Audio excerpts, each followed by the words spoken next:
Good morning, students. We are going to discuss about electric flux, where electric flux, to be understood, we have to first find out what is area vector. Now, what exactly do we mean by area vector? Let us consider a surface where in this surface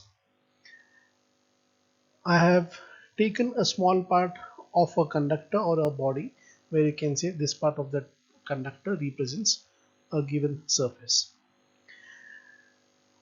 We know area represents a scalar quantity, and can in any form we can say that a vector should be, or a vector can be represented in the form of area, or can area be a vector? For that, let us draw a perpendicular to the surface, and this perpendicular drawn to the surface would be known as your area vector. So we say a perpendicular drawn to the area or to the surface of the body is known as area vector. So in the above diagram, delta S represents area vector. Now to define electric flux, we know electric flux, or this word electric flux is been taken from this word flow.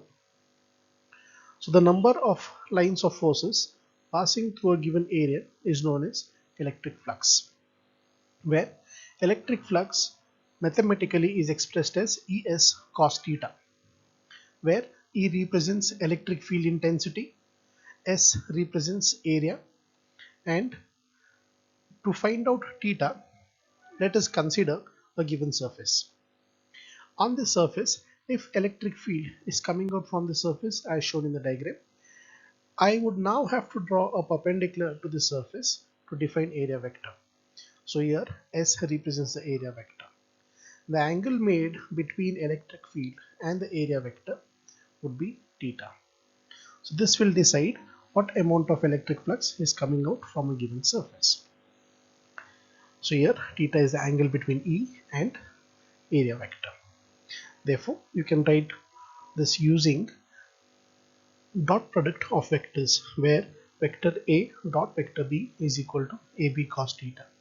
Therefore, flux can be written as vector E dot vector surface area.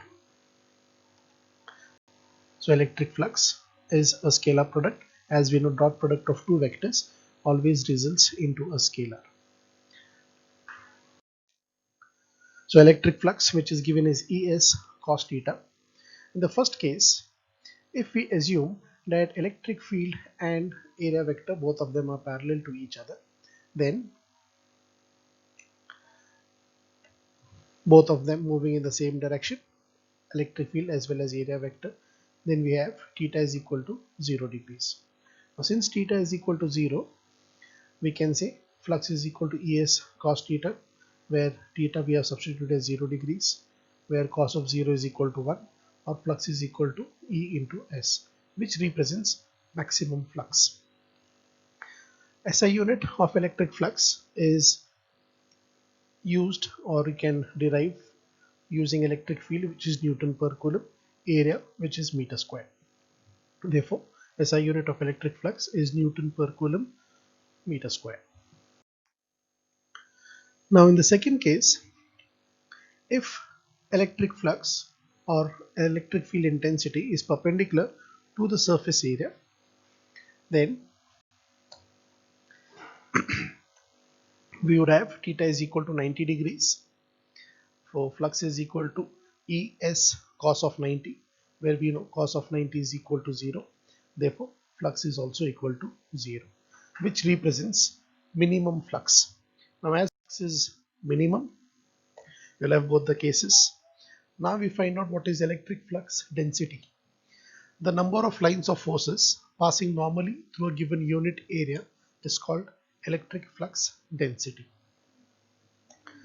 So if phi is the flux through a given surface, then electric flux density is given as phi upon S.